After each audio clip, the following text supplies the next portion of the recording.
falar sobre rol taxativo e os próximos passos.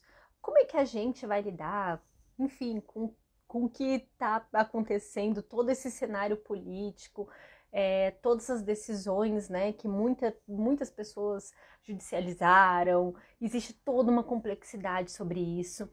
E para conseguir tratar sobre esse tema, vai estar aqui presente o Dr. Paulo Liberalesso e a doutora Carla Bertin, do Autismo Legal. Eu já vou ver aqui, deixa eu chamando aqui.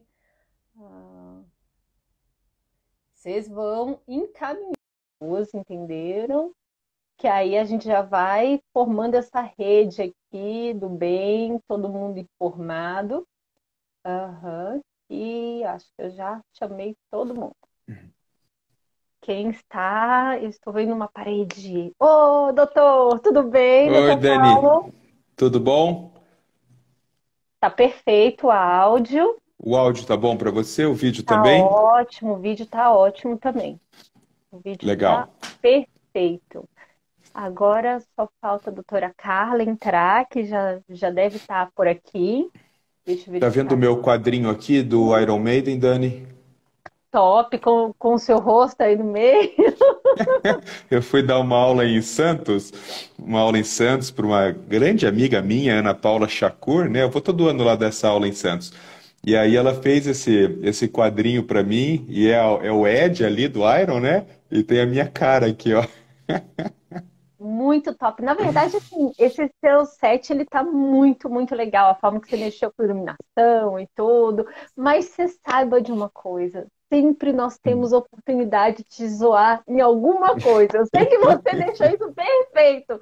Mas a próxima live vai ser com o Selma aí pra gente discutir bastante. Nossa, Não, você falou nele, acabou de aparecer uma mensagem dele aqui em cima, ó, Lucelmo entrou ao vivo, não sei no que lá. Parece que ele ouviu. nossa, viu? Ele ouviu. Peraí, não vou deixar isso acontecer. Então, né, só para contextualizar para o pessoal, como é que vai ser mais ou menos a dinâmica aqui, né? A gente vai chegar e falar para vocês como é que está a situação em relação ao rol taxativo, o cenário político sobre isso, né? Sobre todo esse contexto. E daí nós vamos caminhando para os próximos passos, porque existem muitas dúvidas sobre uma ação em relação, por exemplo, você quer que seu filho faça, ele tenha necessidade, né, que você queira, mas que faça uma intervenção conforme análise do comportamento. E como é que a gente monta? Quais são os certos requisitos importantes, como horas, enfim, a gente vai discutir isso numa ótica da análise do comportamento, legal, e o Dr. Paulo Liberalesso trazendo toda essa questão da neurociência e como neuropediatra. Doutor? Não, eu acho que essa live vai ser, eu acho que essa live vai ser super, super produtiva, Dani, super produtiva. Eu tinha marcado uma live com a Carla, há 1, 2 semanas atrás, e no dia, na noite que a nossa live, ela viajou para Brasília, porque era o dia da votação do rol taxativo, evidentemente que ela não poderia perder, né? E aí eu tinha essa live hoje marcada com a Dani, e aí ontem eu pedi gentilmente se a Dani aceitava que a gente fizesse essa live a três, e ela, evidentemente, sempre muito gentil, percebendo que a contribuição seria enorme, né? Se a gente pudesse aqui usar um pouco o conhecimento da Carla. A Carla, eu acho que talvez hoje, pessoal, seja uma das advogadas que mais entende dessa interface entre direito e saúde no que diz respeito aos transtornos do neurodesenvolvimento, né? Nós temos grandes profissionais, operadores do direito, trabalhando com isso hoje aqui no Brasil, mas a Carla, por uma questão pessoal, né? Ela é mãe de um garoto no transtorno do espectro do autismo, evidentemente, ela tem uma relação muito íntima, muito próxima com esse tema, e ela é uma pessoa extremamente engajada, né? Extremamente engajada. Então, acho que hoje a gente vai poder aprender demais com ela. A gente vai vir mais para ouvir mesmo. A Carla, ela é fantástica. Eu tive a oportunidade de fazer 1 ou 2 lives com ela, e sempre é um momento de enorme aprendizado para mim. E isso é incrível, essas interfaces, como você trouxe do autismo, né? Que é uma complexidade tão grande envolvida. E aí a gente não pode ficar dentro daquela caixinha achando que o especialista vai ser só aquele ali relacionado à intervenção. Nós temos os advogados que estão relacionados, obviamente, os médicos relacionados a isso, e muitas outras pessoas que estão criando diversas ferramentas que a gente não enxerga diretamente isso. Igual, eu vou me falhar o nome agora, tem um professor da USP, que é um querido, que a gente sempre troca bastante informação, que ele é da área da ciência da computação e desenvolvendo toda uma questão com redes neurais para fazer registros de forma mais fluida das intervenções. E aí a gente vai vendo tantas interfaces, né, entre os profissionais. Eu sempre E digo, né, Dani, eu acho que a coisa que mais me encanta na análise do comportamento, fora a ciência propriamente dita, mas é a possibilidade de pessoas de formações muito distintas poderem interagir, né? Você vê, você tem a galera da medicina, você tem a galera da psicologia, da terapia ocupacional, da musicoterapia, da engenharia, de softwares. Você tem a galera da educação também, hoje entrando muito pesado na análise do comportamento. E isso é uma coisa muito interessante, porque isso é uma coisa muito interessante, porque eu sempre digo, tem uma coisa que é meio óbvia da gente falar, né? Mas quando um psicólogo olha para a análise do comportamento, ele olha com toda a bagagem dele, né? Quando um fonoaudiólogo olha, ele olha sob o prisma dele. Então, a riqueza disso é enorme. A Carla mandou uma mensagem e disse que ela está online já. Você viu ela por aí, Dani? pronto, tô vendo. Eu não vi o pedido dela, não apareceu para mim. Mas eu acabei de solicitar. Fiz a Legal. solicitação aqui, Então ela já deve ela estar. já. E Sim. hoje em dia também tem uma coisa muito interessante que o pessoal que lida com tecnologia, né, está entrando muito forte na análise do comportamento, né? Eu tenho um grupo de 3 engenheiros que trabalham comigo, enfim, de uma empresa que a gente tem. A gente produz pedaços de softwares para soluções não um software completo, mas pedaços de softwares para soluções assim. E isso tem tudo a ver com análise do comportamento, né? Então, quer dizer assim, é uma riqueza de interações enorme, né? Tá dando um Oh, errinho, não tô conseguindo deixa eu ver aqui. Tá dando erro toda vez que eu tento deixá-la entrar. Carla, tenta desligar o teu e entrar de novo, linda. Já me aconteceu isso, e se eu desligo e Qualquer tento de coisa novo, daí acho que. a gente baixa aqui. Eu fiz a solicitação para ela novamente. Deixa eu ver aqui se. Ah, agora foi. Ah, Agora Oi, foi. pessoal. olá! Boa Eu já estava saindo para noite! entrar de novo.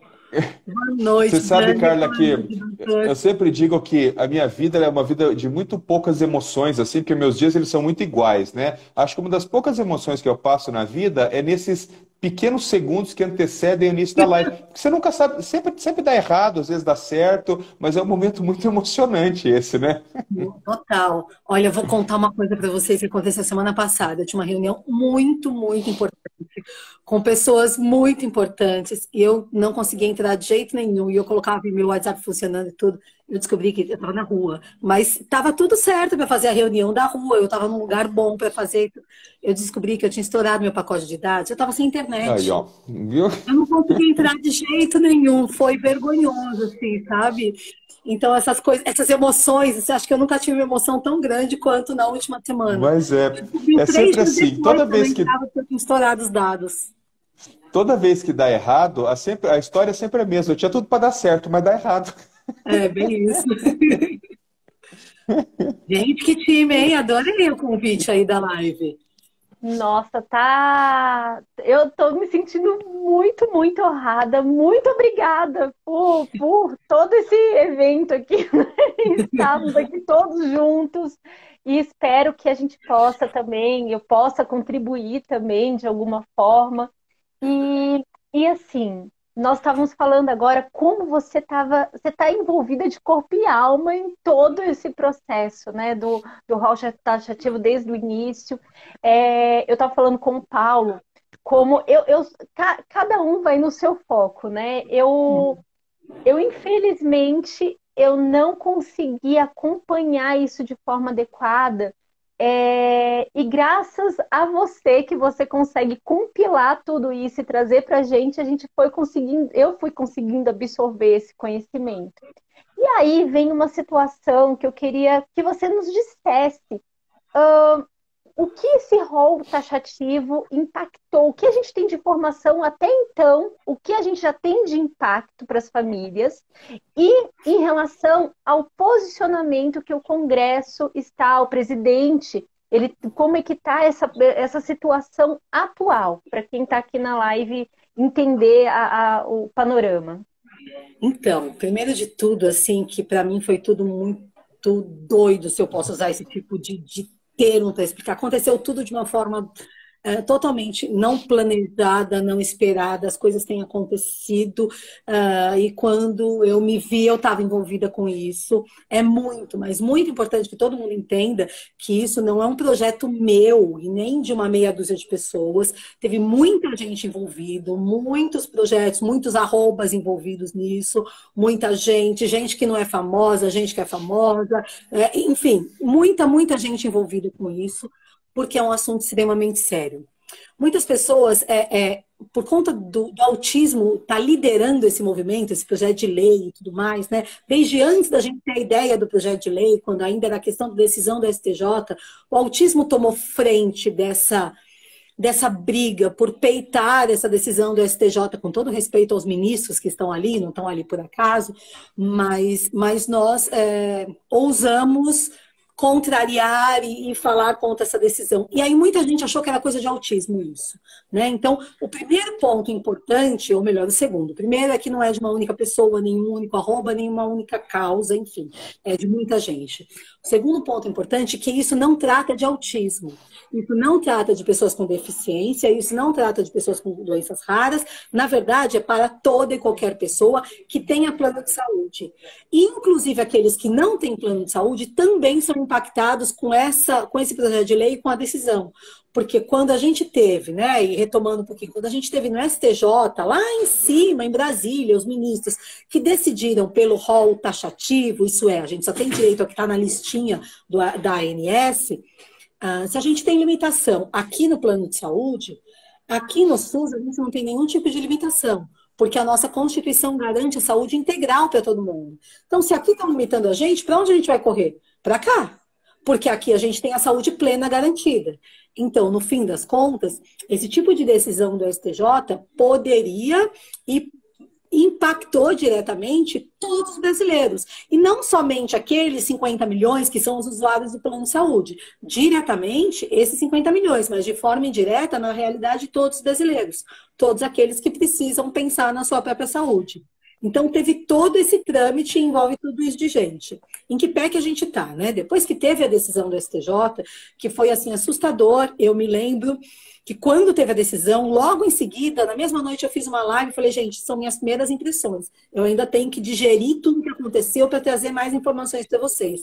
E naquela noite eu dormi. Mas na noite seguinte eu não conseguia dormir. Eu ficava de madrugada com aquilo na minha cabeça e eu começava a chorar. Me deu uma angústia tão grande, porque eu falava pro Zé, o meu marido, famoso Zé, né? Todo mundo sabe o nome dele, mas não sabe que cara que ele tem, porque ele se esconde, né?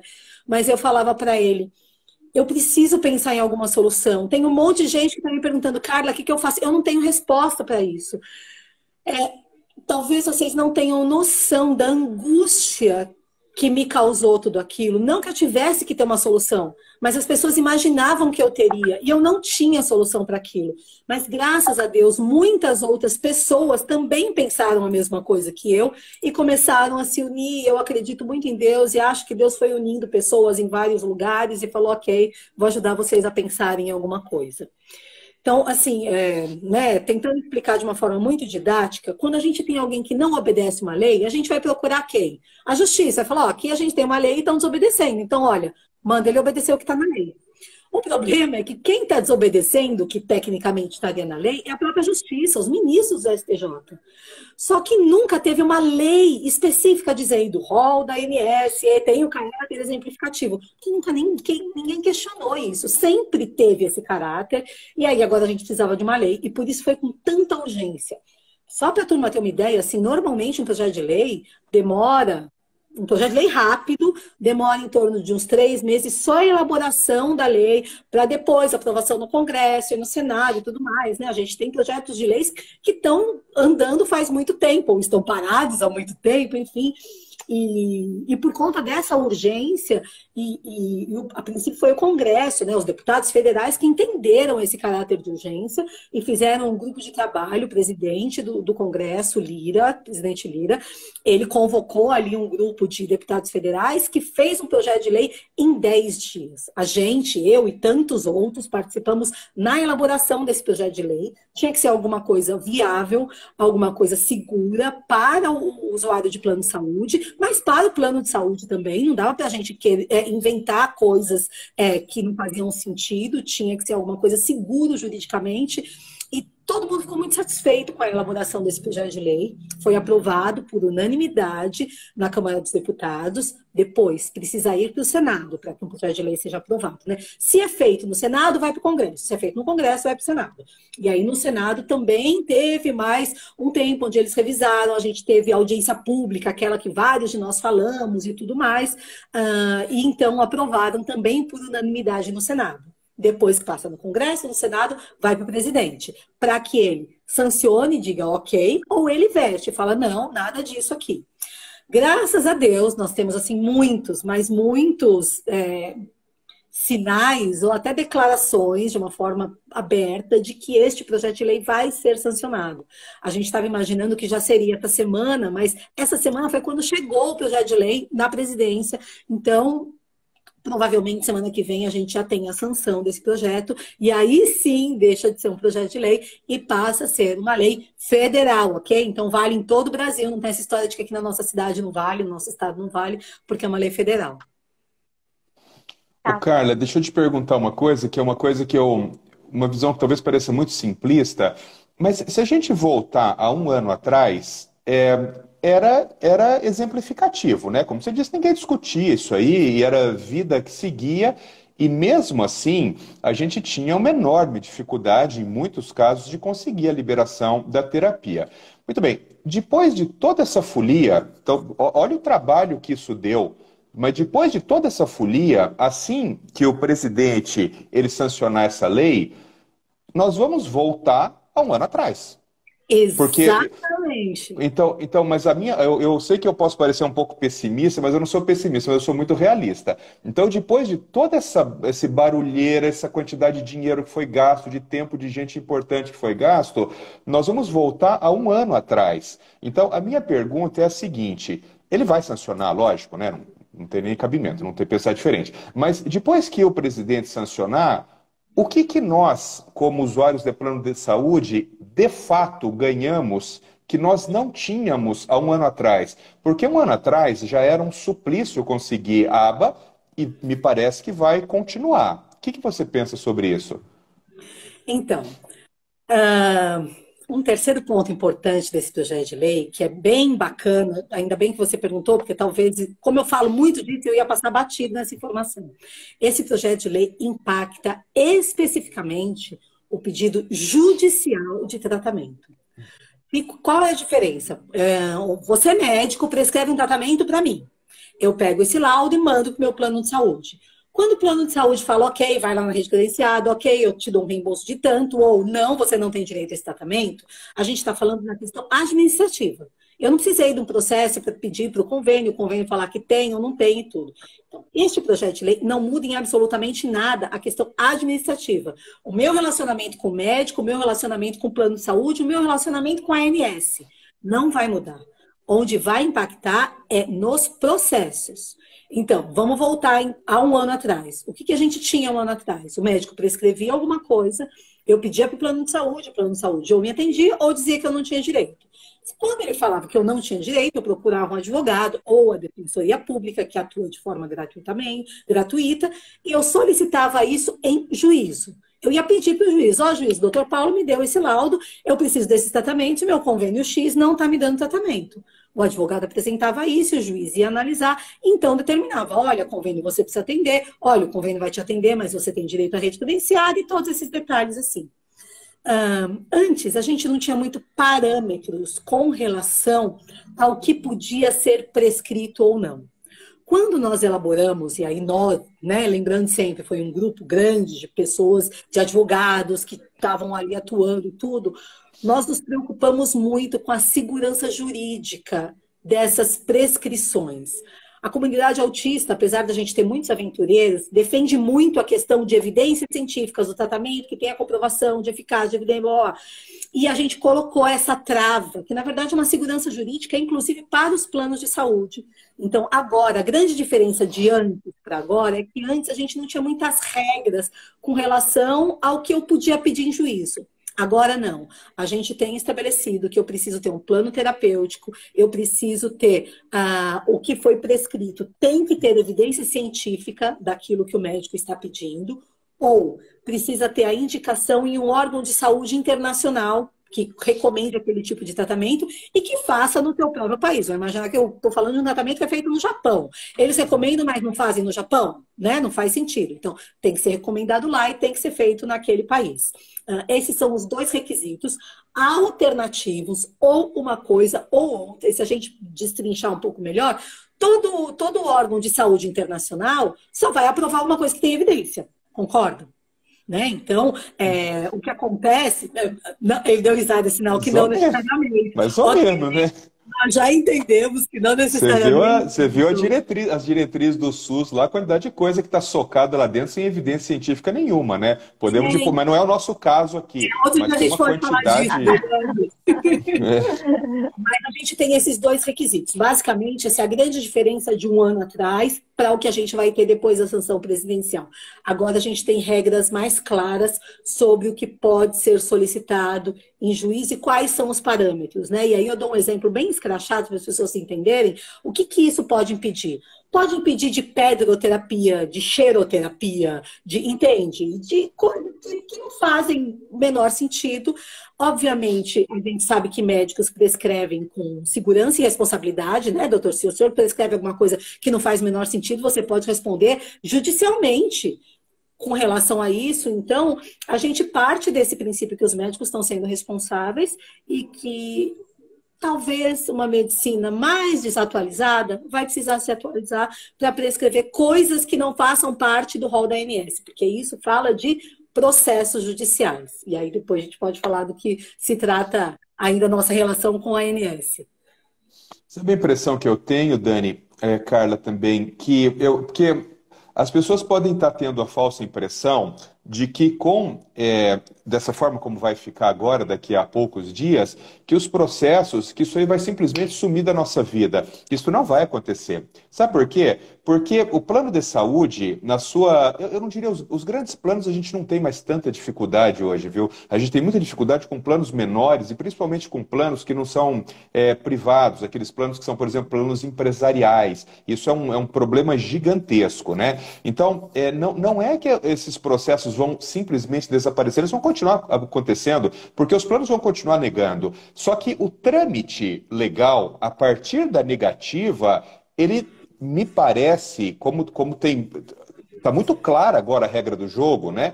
Então, o trâmite legal, a partir da negativa do plano, ele vai ficar um pouco mais fluido. Agora, liminar vai continuar exatamente como está, porque isso que aconteceu não faz o plano de saúde compreender, na verdade, que ele vai precisar liberar. Ele vai continuar negando. Então, a nossa vida, ela vai ficar talvez um pouco mais fácil, mas isto não é a nossa tábua salvadora, né? Eu lembro, Carla, eu acho que até no dia, salvo engano, Linda, eu até te mandei uma mensagem, porque eu me lembro que eu estava na academia, quando terminou a votação, e as mães começaram a me mandar mensagem. E eu falei, calma, gente, vamos ter paciência, vamos ver como as coisas vão se organizar. Isso acabou de acontecer, faz 15 minutos, né? Mas no dia seguinte, que eu não me lembro se era uma quarta ou uma quinta-feira, mas no dia seguinte, uma mãe me ligou e disse, o plano, enfim, não era era um plano de São Paulo, o plano já me informou que no prazo de 48 horas estão suspensos os atendimentos do meu filho. Então, veja assim, é muito complexo isso, né?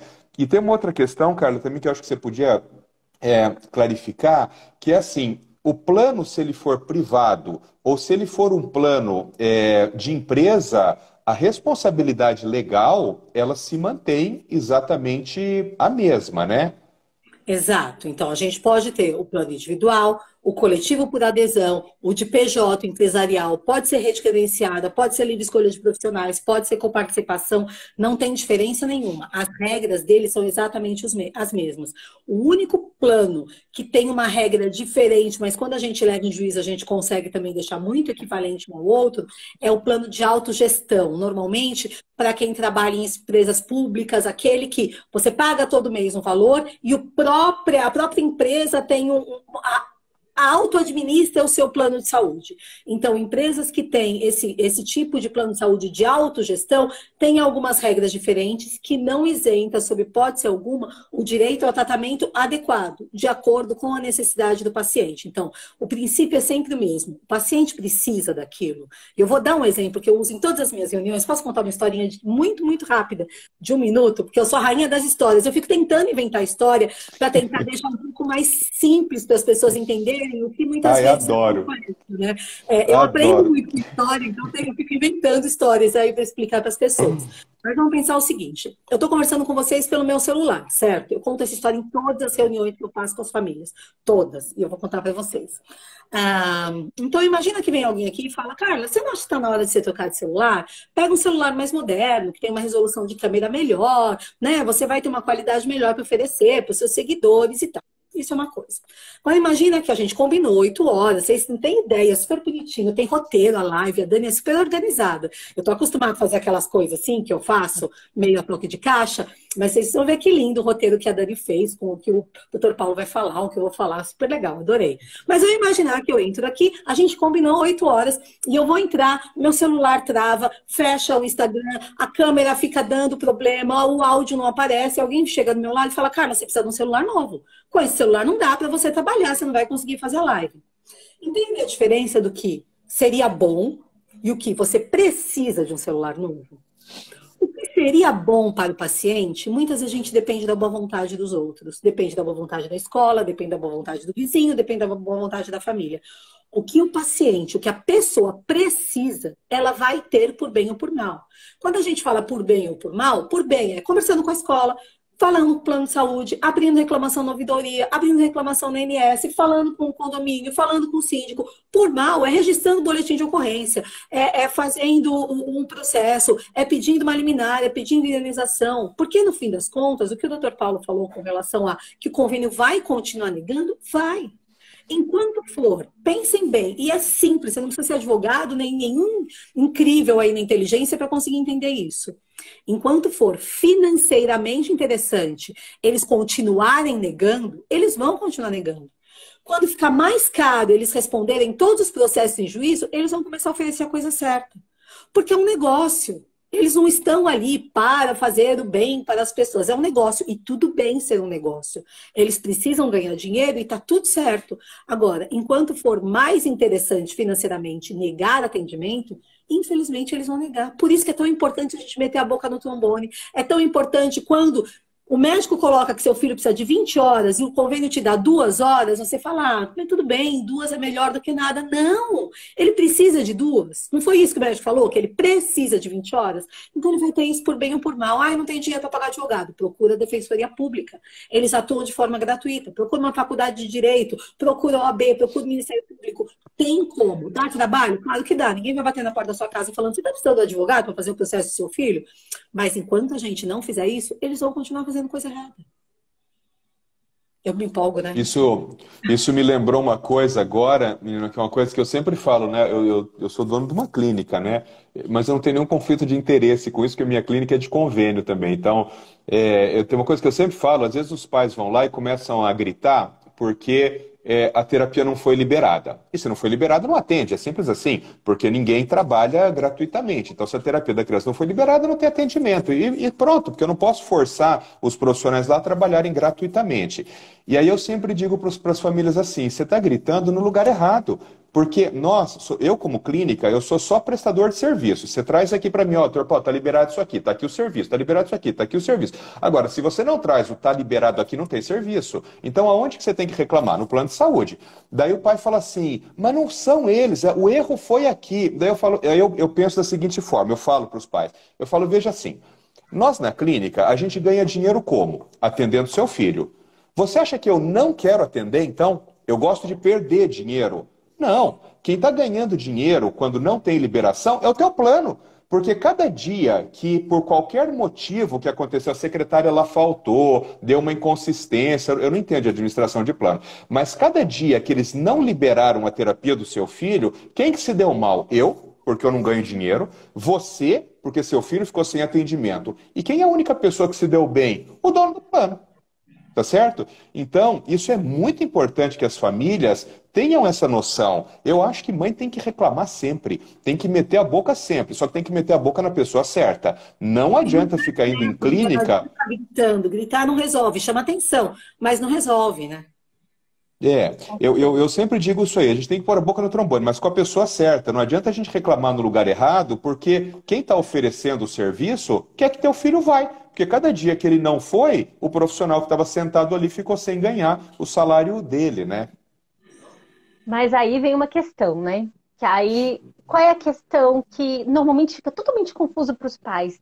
Esse fluxograma, esse passo a passo que ocorre. Porque o primeiro momento é, meu filho é autista, meu filho precisa de fazer intervenção, X, Y, Z ali, que o médico prescreve. E aí?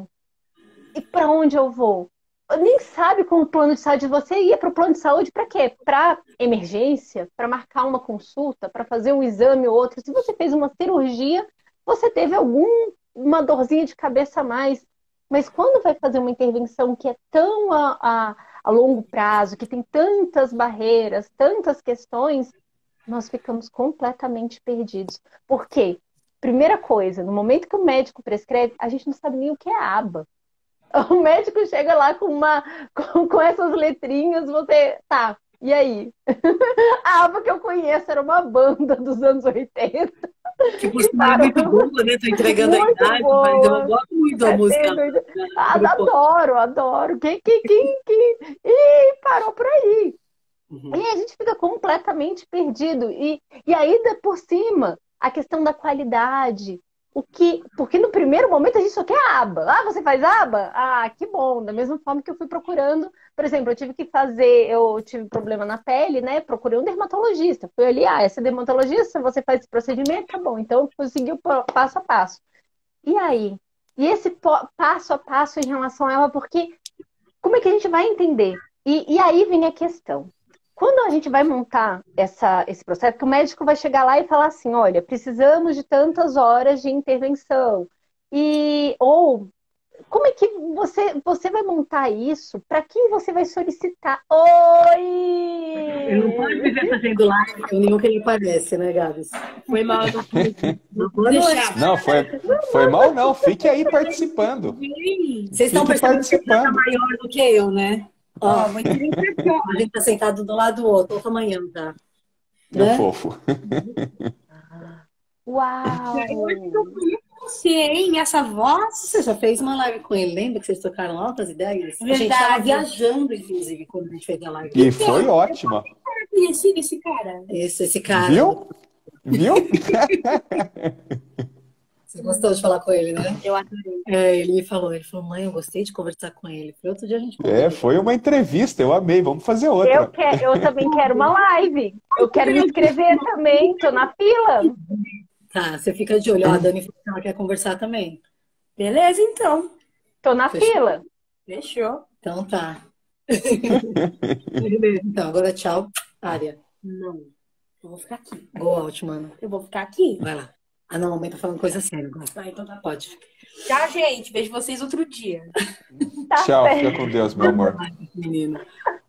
Não sei o que E ele puxou. aí, essa pergunta que eu queria fazer, eu ia devolver para o doutor Paulo essa questão das horas, porque parte muito do médico, né? Como é que você se baseia? Como é que você desenvolve isso? Para quem você pede? Para que isso vá a advogado, né? Para que faça a ação, um monte.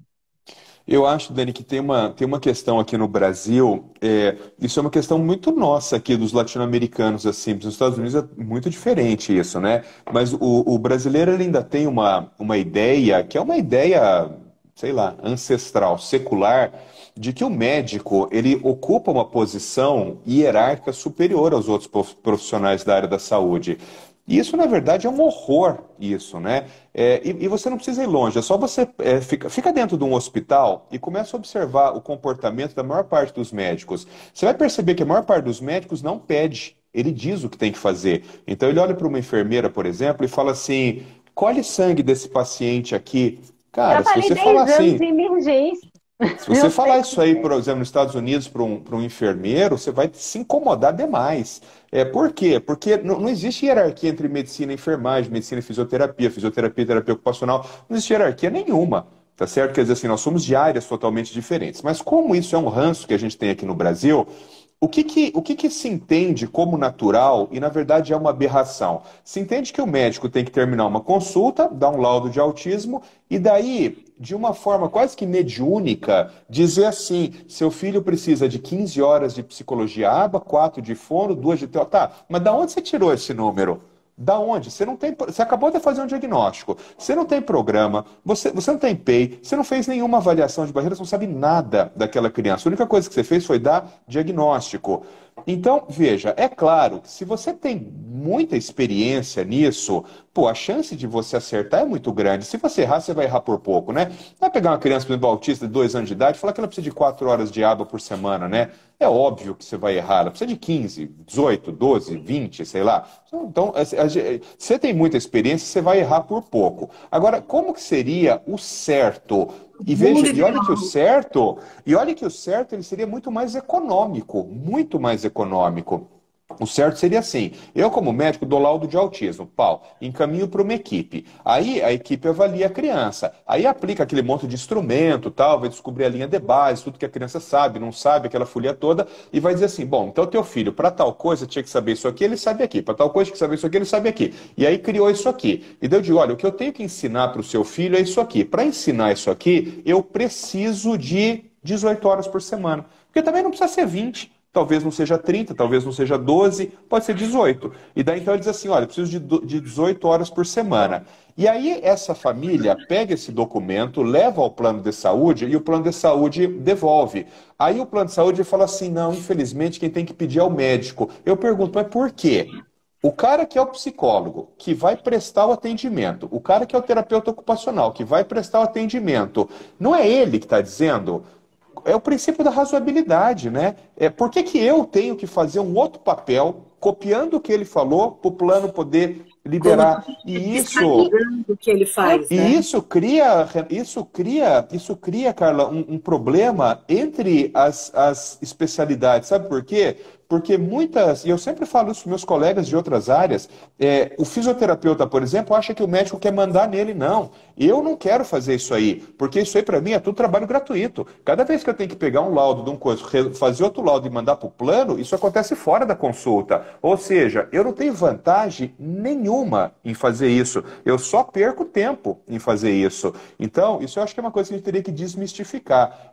Os médicos não querem preencher esse documento. O problema é que se eu não fizer esse documento, teu filho fica sem atendimento, porque o plano não libera. Então, embora eu acho que não haja previsão legal para isso, né? Mas aí também teria que judicializar isso também. Aí o negócio vai ficando cada vez mais eu complexo, queria né? aproveitar essa conversa para destrinchar uma coisa que foi falada sobre o PEI.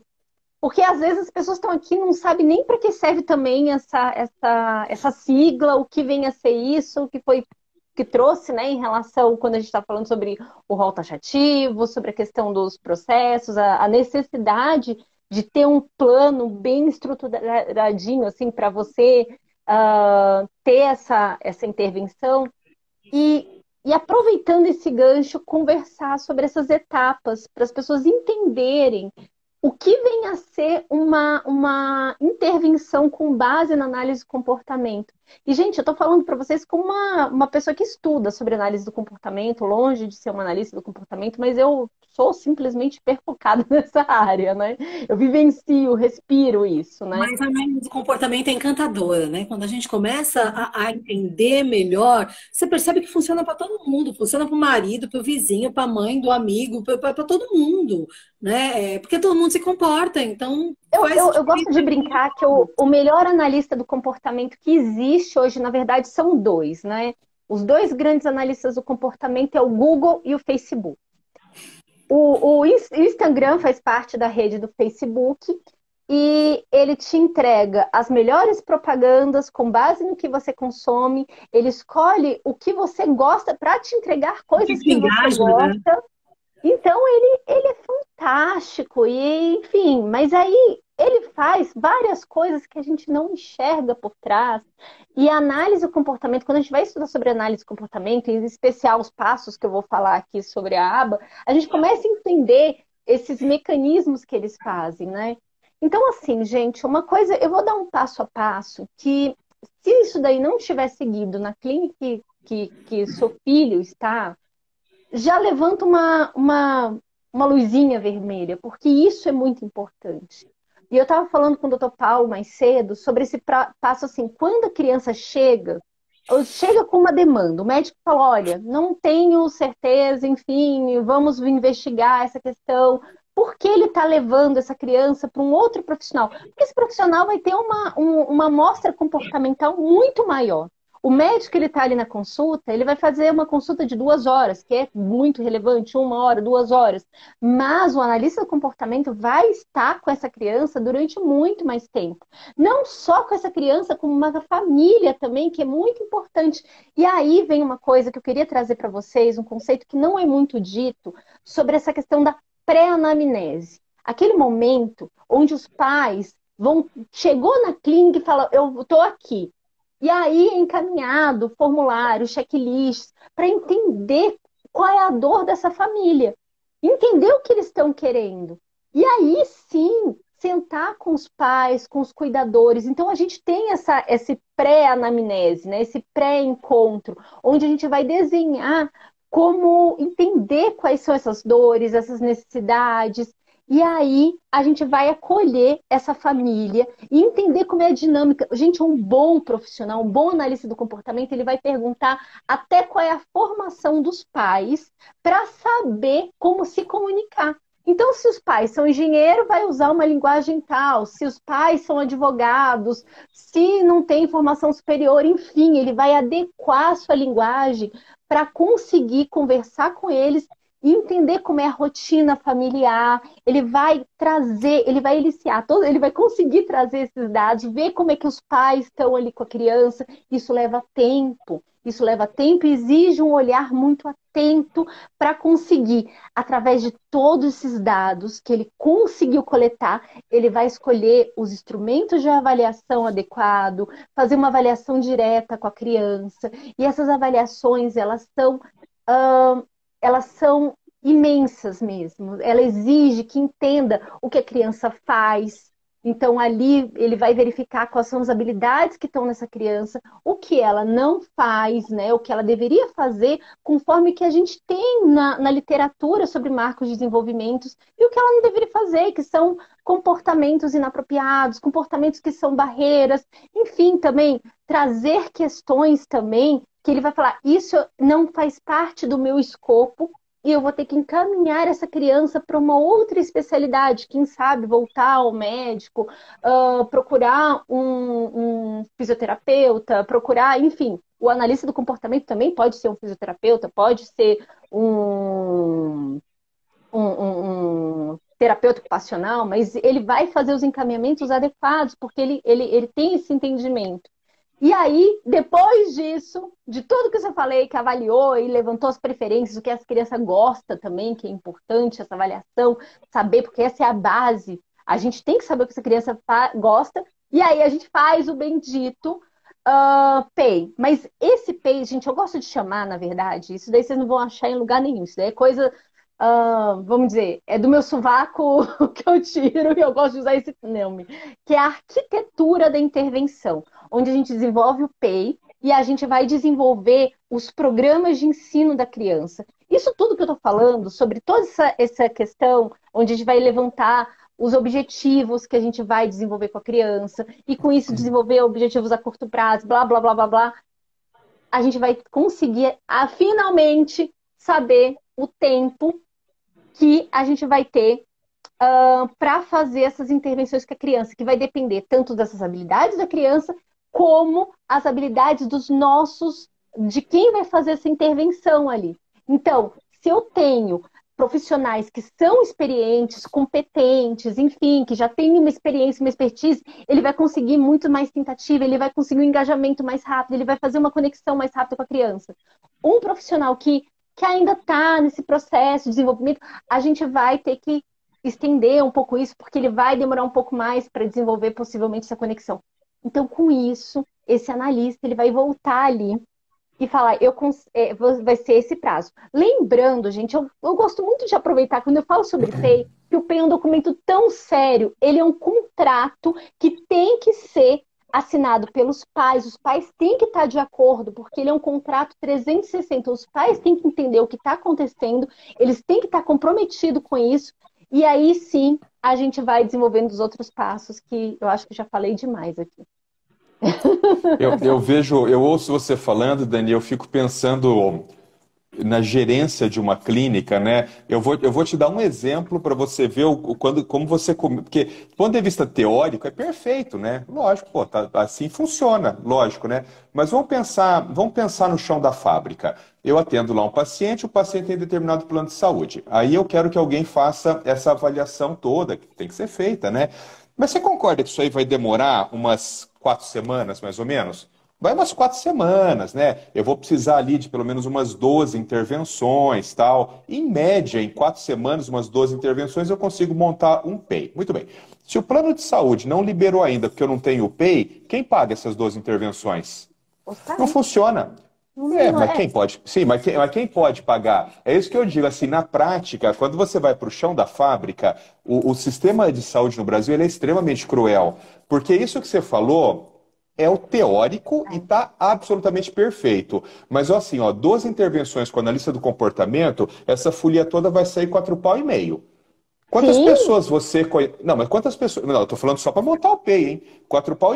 Quantas pessoas você conhece que podem realmente, assim. Porque, claro, quando a gente pensa, né, no meu consultório particular, é outra coisa, né? Mas, assim, quando eu penso em análise do comportamento. A gente estava discutindo hoje mais cedo isso, Carla. Quando eu penso em análise do comportamento, eu estou pensando.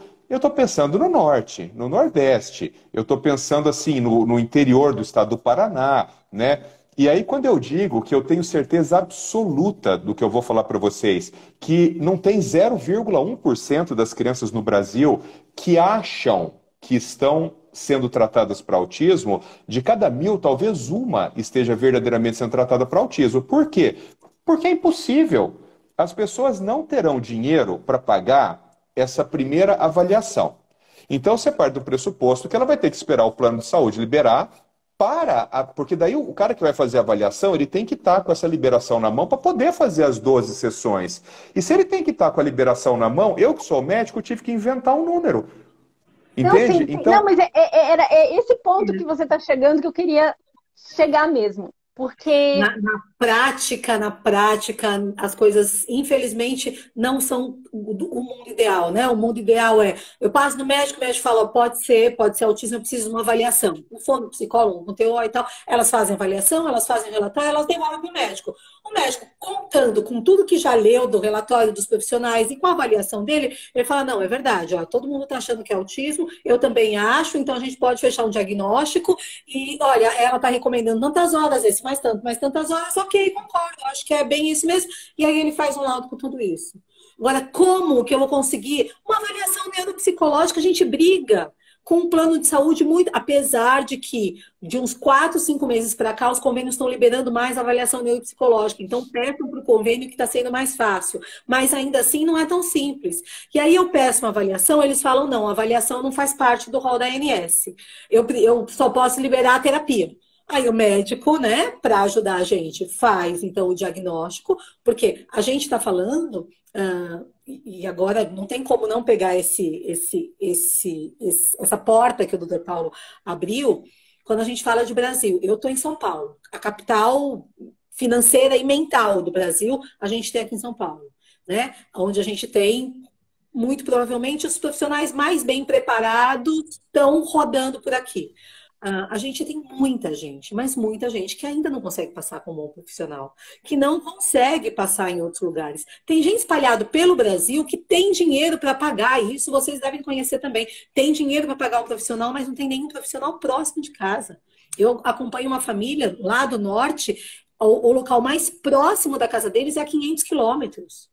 A criança fica uma semana na cidade dela, na escola, a mãe trabalhando, uma semana eles vão para a capital, onde a criança passa a semana inteira na clínica. E a mãe não trabalha essa semana e trabalha outra semana lá. Não faz muito sentido, mas vamos pensar na realidade dela. É o que ela tem de melhor para oferecer, isso porque ela pode pagar. E aquelas pessoas que dependem do SUS e que estão espalhadas pelo Brasil inteirinho, onde a internet chega, os pais estão diagnosticando os filhos em casa. A realidade é essa. Né? Muitas pessoas estão aprendendo a respeito do autismo e estão descobrindo o autismo dos seus filhos. Não tem um médico que faça um diagnóstico, não passa um neuropediatra. E às vezes, quando o pediatra da cidade fala, ok, tudo bem, eu também concordo, a gente não consegue uma fono na cidade para fazer uma terapia uma vez por mês. Às vezes a menina que passa lá nunca viu um autista na vida, não sabe como trabalhar. É assustador. E quando eu falo isso, mais uma vez eu me lembro de momentos que eu parei e eu ficava chorando. Quando a gente teve o Rio Te Ama, lembra que a gente estava lá, doutor, no Rio? Teve 2 vezes no evento que eu saí de dentro da sala de convenções e fui para a sala dos palestrantes para chorar. Porque a gente tinha ali o que existia de melhor para o autismo. Melhor no Brasil e de fora do Brasil. Só que tinham milhares de pessoas fora daquele salão que não tinham a menor ideia do que poderia ser oferecido dos seus filhos. Porque eles nem sabem o que existe de bom. Sabe? Então, acho que por isso é tão importante quando pessoas que têm um conhecimento a mais se colocam à disposição para compartilhar esse conhecimento, que pode parecer pouco para quem tem acesso a um bom médico, mas para quem não tem acesso a um bom profissional, um bom terapeuta, um bom analista, essas lives que a gente faz aqui, que tantos profissionais se dispõem a ajudar, pode ser a diferença no dia a dia daquele filho. A pessoa vai entender. Vou colocar uma lenha na fogueira. Vou colocar uma lenha na fogueira. Dani, não é importante ter supervisão na análise de comportamento? Eu comecei a supervisão antes mesmo de começar a pós-graduação. Tá, então a minha pergunta, quem paga? Eu quero ser o advogado do diabo. Quem paga? Quem paga? Vamos lá, plano no de Brasil saúde. acaba quem pagando. Não, quem acaba pagando a supervisão é o profissional.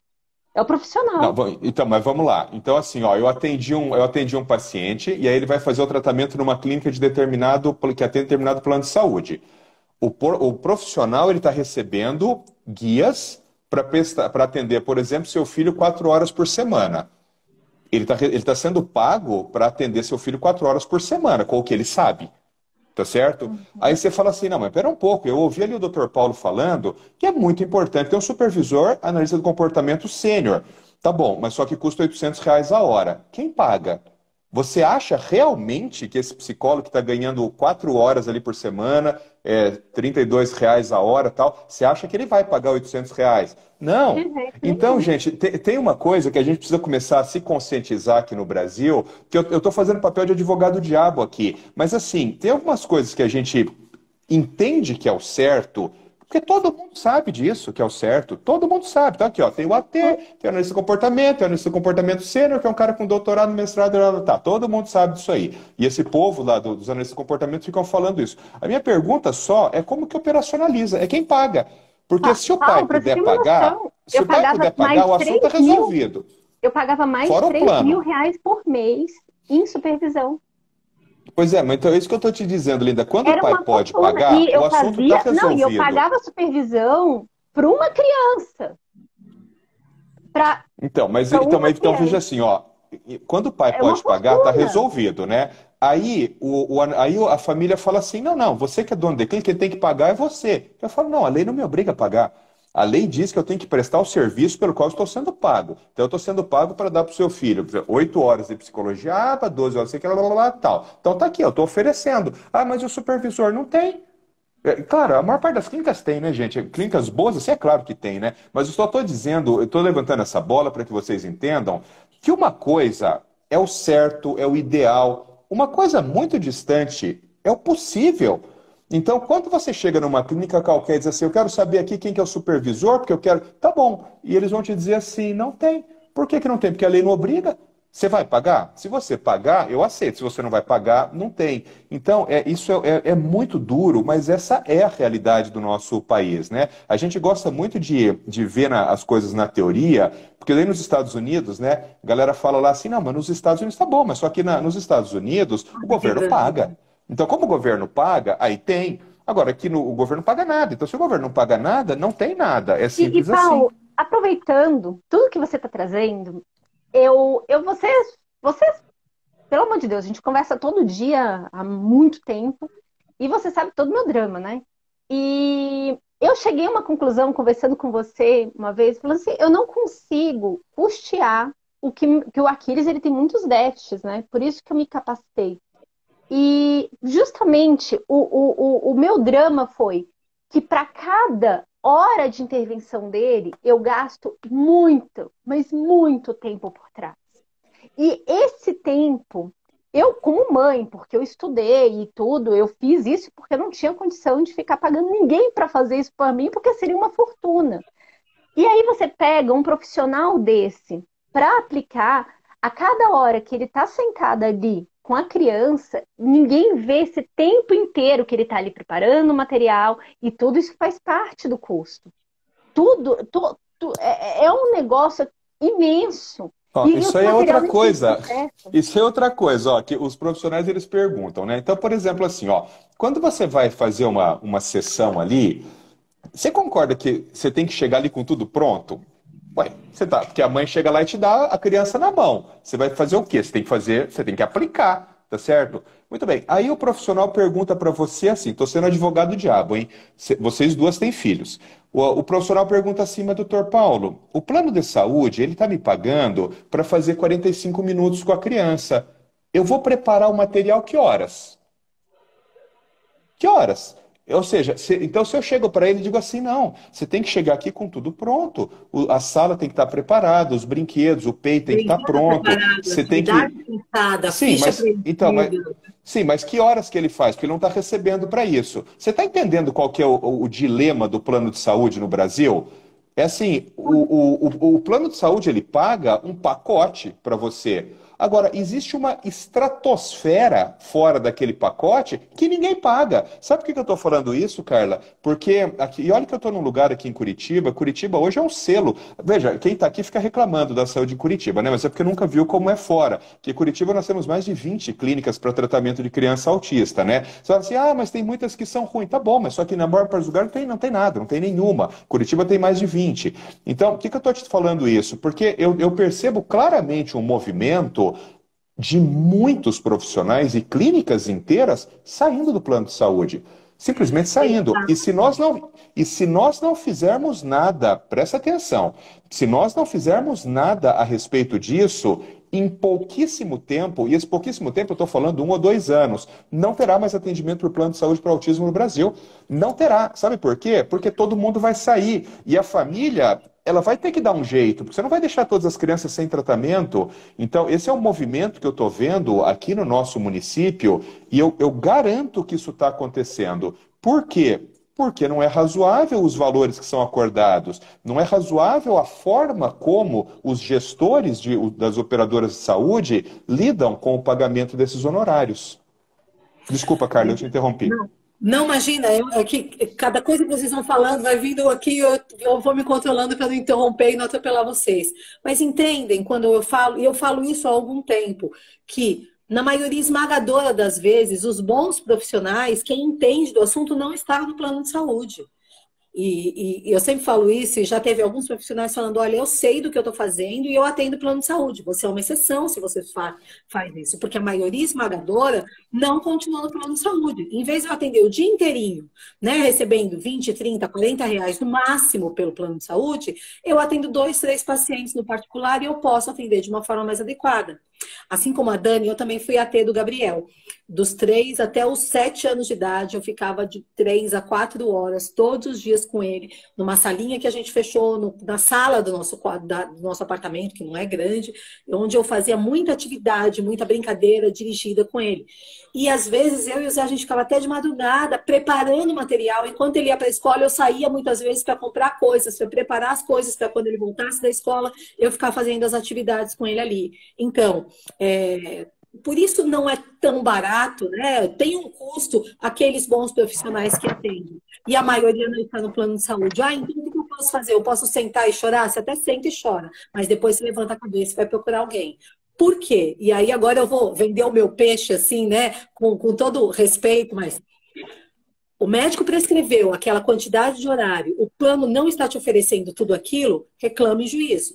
Porque se o laudo está bem feito, está justificado, os relatórios dos profissionais estão declarando, dizendo que você precisa, seu filho, você precisa daquela quantidade de horas, se o convênio te oferece 2, 3 horas, não é o suficiente. Ele não está atendendo conforme o laudo. Você pode ter direito ao tal do reembolso integral que todo mundo quer.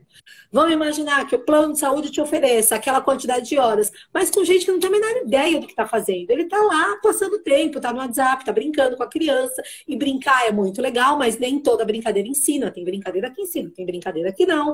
Então, se o plano não atende com profissionais qualificados, conforme foi prescrito, você pode levar isso em juízo e conseguir o tratamento numa clínica particular, com reembolso integral. Vamos voltar para aquela lógica que eu falei agora há pouco. Enquanto a gente continuar aceitando aquele favor, aquelas migalhas de direito que estão oferecendo, os planos vão continuar oferecendo aquilo que é barato. Para que eu vou pagar 150, 200, 300 reais numa sessão de terapia, sendo que eu pago 30 reais e a mãe está lá feliz? Para que eu vou oferecer 20 horas para o Joãozinho por semana, se eu posso atender 20 Joãozinhos 1 hora por semana e eu tenho 20 mães que não me reclamam, que não fazem absolutamente nada contra o meu plano de saúde. Eu estou economizando todo o restante. Então, não é uma questão de falar para todo mundo, entra com um processo contra o plano, vamos judicializar e tudo. Mas nós precisamos parar de aceitar aquilo que querem oferecer. Se o seu filho precisa daquilo, o médico deu que ele precisa daquilo, os profissionais deram o relatório que ele precisa, não se contente com aquilo que estão oferecendo. O plano precisa oferecer o atendimento dentro do prazo determinado pela ANS, que para terapias é de 14 dias úteis. Então, aquela história de ficar 2 meses, 3 meses na fila de espera não existe. Não pode existir. Estão fazendo isso? Abre uma reclamação no plano, anota o protocolo, liga para a ANS 0800 alguma coisa, dá um Google aí que vocês acham. Liguem para a ANS e abra a reclamação. Para essa questão de prazo, milagrosamente aparece a agenda disponível. Normalmente o plano libera 1, 2, no máximo 3 sessões por semana. É aquilo que o médico pediu? Muito bem. Então você pode descobrir se o profissional que está atendendo é qualificado. Agora, o médico pediu mais, o plano está oferecendo aquilo, abre a reclamação de novo, abre a reclamação na ANS. Se não resolveu, quando você chega em juízo com tudo isso documentado, a chance de você ter a tal da liminar, que é o que todo mundo quer, é muito grande, porque a gente já está documentado. Você chega lá e fala, juiz, ó, o médico pediu tanto, olha, eu entrei em contato com o plano de saúde, eles falaram que eles oferecem só isso aqui não é o que o médico está pedindo. O juiz vai determinar que seja oferecido aquele tratamento. Mesmo com essa decisão do tal, do rol taxativo, do STJ e tudo mais, milhares de juízes continuaram decidindo a favor do tratamento adequado. Mas, infelizmente, obviamente, muitos juízes começaram a negar a liminar. E foi o que a gente mais sentiu, na verdade, foram as liminares caindo. Porque agora muitos juízes falaram, não, peraí, eu preciso analisar melhor, porque agora é taxativo e tudo mais, tá? Mas graças a Deus, esses efeitos aí maléficos e devastadores do rol taxativo vai ser quebrado aí em pouco tempo. Mas não tem jeito. A gente vai continuar tendo que exigir em juízo. E se a gente parar para pensar, sim, mais de 90% dos atendimentos oferecidos pelos planos de saúde são totalmente inadequados. Mas a maioria das pessoas, porque não tem dinheiro no processo, porque acha que não vai dar em nada, porque acha que dá muito trabalho, ou que vai demorar demais, enfim, acabam aceitando aquilo que é oferecido. O problema é que a gente está falando de qualidade de vida, a gente está falando de autonomia, a gente está falando de futuro, né? Porque nós pais não vivemos para sempre, e daqui a um tempo a gente tem adultos que não são funcionais, adultos que não sabem passar uma manteiga no pão e tomar um leite, e adultos que não sabem tomar um banho, trocar de roupa, entende? Depende muito da realidade de cada um. Do mesmo jeito que a Dani falou e o que o doutor Paulo falaram, né? Com relação a entender a necessidade do paciente. Na verdade, isso faz parte da obrigação de qualquer profissional. Alguém me contrata para reunião, eu tenho que entender qual é a realidade daquela família. Para que eu vou falar de um plano de saúde que custa 5 mil reais por mês se aquela família recebe 1.000 e pouco por mês? Não faz o menor sentido. Todo mundo precisa entender aquela realidade. E médicos, a gente tem tantos médicos prescrevendo 20, 30 horas, a coitada da família não consegue nem sair para levar a criança na escola, muitas vezes. A gente precisa estar entendendo as pessoas como pessoas, né? E não como um algoritmo que, olha, tantas horas vai lá e faz e tudo. Entender, as pessoas entenderem o que é esse tal de aba. Quando eu recebi o E uma coisa que você... eu achava que aba era adestramento, né, Dani? Eu falava, eu não vou dar MM para o meu filho aprender as coisas. Eu fiquei chocada. Isso há quase 9 anos atrás. O que eu achava de aba na internet era adestramento. Eu lembro perfeitamente de eu falando para o Zé, o Gabriel não é cachorro, eu não vou dar MM para ele. E depois eu descobri que aba é um negócio incrível. E eu sou mega defensora da análise do comportamento, tento usar no meu dia a dia com todo mundo. Mas a gente tem muita falta de conhecimento. Isso eu confesso que eu usei café para malhar. Tem gente que usa MM. Eu consegui, hoje em dia eu tô malhando todos os dias e eu comecei falando, depois que eu malhar eu vou tomar uma xícara de café. Você sabe que eu tenho um exemplo que eu sempre dou, Dani, para as famílias, né? Quando começa esse papinho de adestramento, a pessoa chega para mim e fala assim, doutor Paulo, por que o senhor vai para o seu consultório trabalhar todo dia? Eu falo, porque eu sou um altruísta, eu adoro a medicina, eu amo criança. Aí a pessoa fala assim, mas se eu tirar o seu salário, o senhor continua indo? Eu falo, não, aí não, né? Bom, então você não vai porque você ama criança, você pode amar crianças, mas você vai para ganhar seu salário. Então, a mesma lógica é essa. Então, o meu comportamento ele foi adestrado pelo salário, tá certo? Não, simplesmente a vida ela é feita assim, a vida é feita de reforços. Então a gente se comporta segundo há ou não há um reforço. Então quando você escolhe dar M, eu sempre falo brincando em aula, né? A melhor coisa que aconteceria seria se criança fosse sensível a dinheiro, porque daí dava dinheiro para eles, não seria fantástico? Dá dinheiro, fala assim, cara, aprende isso aqui que eu te dou tantos reais, aprende isso aqui que eu te dou. O problema é que você fala isso para um nenê de 2 anos, ele joga o dinheiro fora, porque ele não entende o valor daquilo. Mas o reforçador mais generalizável que existe é o dinheiro. Então seria bom se isso funcionasse assim, que a criança seria... dinheiro. Aí a gente um gancho que eu queria trazer, que você falou sobre a questão dos Estados Unidos e a questão da intervenção, uma coisa que as pessoas ficam naquela romantização dos Estados Unidos e não sabem é que mesmo a pessoa usando lá no plano de saúde, né, que são os seguros, né, os seguros de saúde, existe um acordo da família fazer a intervenção também. Isso daí não é... Eles têm um treinamento, a família tem que estar engajada no processo por conta do contrato comportamental. Então, a família, ela tem que passar por esse processo e as pessoas não têm esse entendimento dessa complexidade. Então, a gente fica romantizando muito, né? IAT, né? Isso é uma IAT. Isso é uma outra coisa, que aqui no Brasil você fala que uma criança vai ser atendida por AT, a pessoa fala assim, mas isso é um absurdo, eu quero um analista do comportamento. Tá bom, mas analista do comportamento custa R$800 a hora. Entendeu? Então não é analista do comportamento. Então nos Estados Unidos você acha que vai ter um analista do comportamento para cada criança autista? Óbvio que não. Então você tem um analista do comportamento que coordena ali. Claro que o AT lá, gente, é um cara muito bem formado. Muito, né? O RBT é um cara muito bem formado. Mas é um AT, não é um analista do comportamento. Aqui no Brasil, a gente precisaria também começar a desmistificar isso aí, né? O Brasil e os Estados Unidos, eles têm algumas particularidades muito semelhantes. A grande diferença é que eles são ricos, a gente é pobre, mas a dimensão é muito parecida, o número da população é muito parecido, né? A distribuição de autistas é muito parecido. Então, veja, lá não funcionaria você ter um analista do comportamento para cada criança. Aqui também não vai funcionar. Simplesmente porque se eles que são ricos não têm dinheiro para pagar isso aí, imagina a gente que é pobre. Nunca isso vai acontecer. Eu estou dizendo de novo, eu não estou pensando agora em quem tem plano de saúde ou em quem é rico pode pagar particular. Eu estou pensando nos outros 99,99% que não tem plano, não tem, ou tem um plano que não tem nada de clínica credenciada, ou que nem tem plano de saúde. Então, essa história da gente investir em formação de AT no Brasil deveria ser a hype, agora ficou na moda esse termo, né? Deve ser a hype da discussão, hoje em dia deveria ser isso, né? Envolver ATs que pudessem baratear o tratamento mantendo qualidade. Só uma coisa, que as pessoas estão perguntando onde achei informação. Tem 3 sites aqui que vocês têm que conhecer. A da Carla, lógico, Autismo Legal, inclusive tá no meu site, eu coloco lá, site essencial, assim, ela coloca tudo bonitinho, tem um aplicativo, o site do Dr. Paulo Liberalesso. Gente, muito fácil, vocês colocam lá no Google, Autismo Legal, pão. Só coloca Paulo Liberalesso, pauloliberalesso.com, pão, tá ali o dele, que é cheio de texto, material.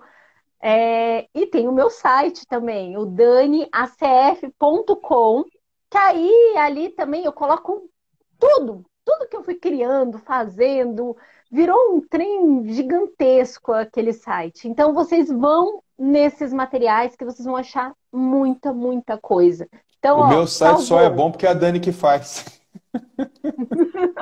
Só é bom porque ela que faz. Eu preciso de uma Dani, gente. Primeiro não tinha. Quando eu tentei fazer, ficou uma merda. Daí ela falou assim, não, mas assim não dá, tem que fazer de outro jeito. Aí só ficou direito porque ela fez, na verdade. Eu só entro com a matéria, mas quem faz a coisa acontecer é tudo ela. Eu, Perfeito. quando conheci o Paulo, eu desesperei. Eu fui procurando na internet, eu achava muita coisa dele. Achei um blog lá antigo, que eu assisti um vídeo antigo dele, foi aí que eu saí maratonando. Eu não acredito que esse homem tem um site. Eu sou muito desleixado com isso aí.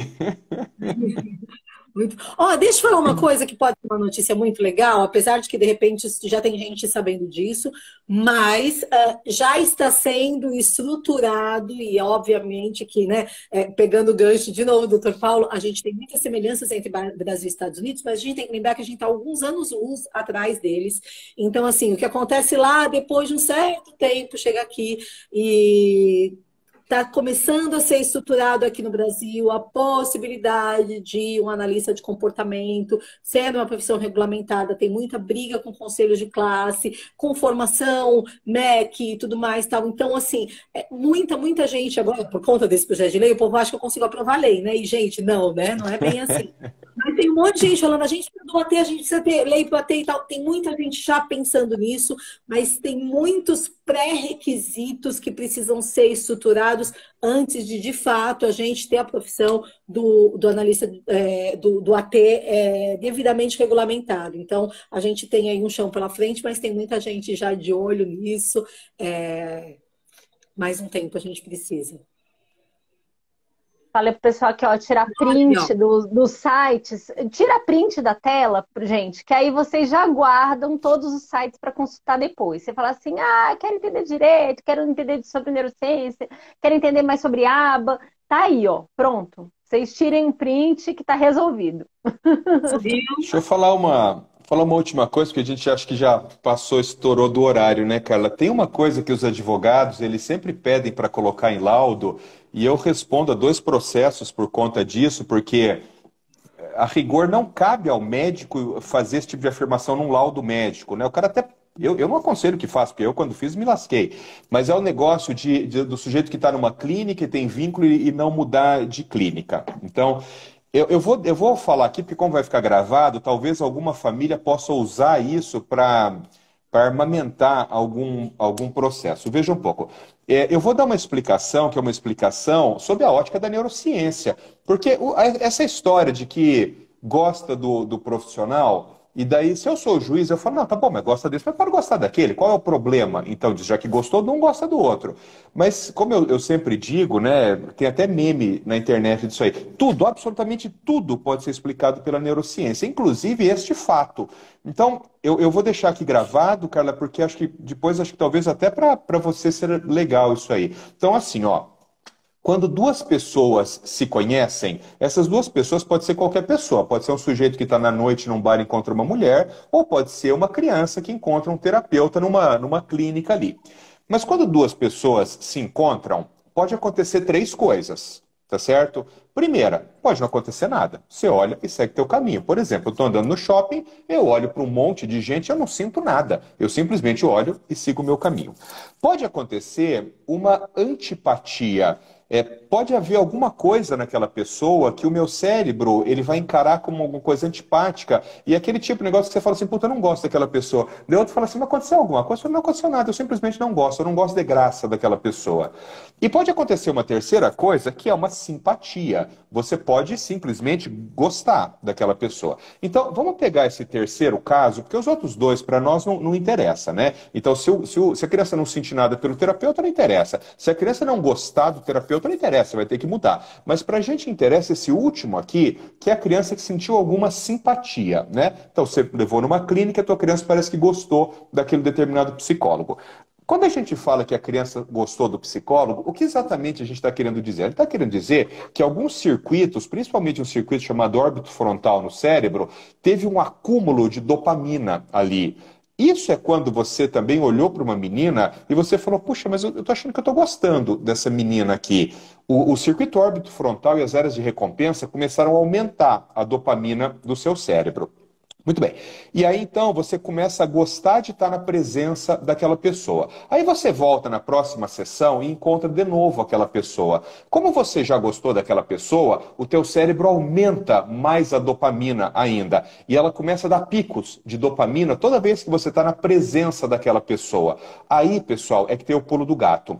Lembra que eu falei do casal de namorados? Então, nesse momento, se o interesse que você tem por aquela pessoa ele é de natureza sexual, começa igual. Começa com a dopamina aumentando. Se o interesse é de natureza sexual, começa a aumentar uma outra substância que é a testosterona. E aí então você passa a sentir desejo sexual por aquele indivíduo.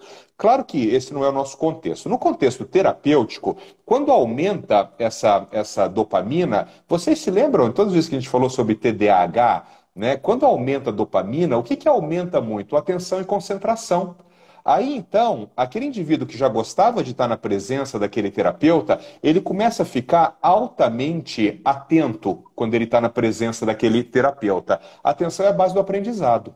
Então, é a partir desse momento que a mãe fala assim, puxa, mas o meu filho, ele gosta tanto daquela psicóloga que ele está aprendendo com ela como nunca aprendeu na vida. É só neurociência. Porque aumentou a dopamina porque gostou, na segunda fase aumentou mais ainda, começou a aumentar a atenção e começou a prestar atenção naquilo. E aí, pessoal, é por isso que quando você leva teu filho autista numa psicóloga e ele olha a psicóloga, ele ama a psicóloga, o que ele faz? Ele levanta e faz assim, ele faz estereotipia assim. Por quê? Porque dopamina muito alta no cérebro. Ele estava batendo asinha de felicidade. Parecia que ele estava batendo. Não tinha a menor ideia que era estereotipia isso. É por isso, Carla, que eu sempre falo, eu sou um cara que hoje em dia eu adoro ver estereotipia em criança autista, porque nesse caso, o que está acontecendo? Está dando pico de dopamina ali, a criança começa a estereotipar. E aí, pessoal, é que vem o pulo do gato de o porquê que essas relações elas deveriam ser relações mantidas.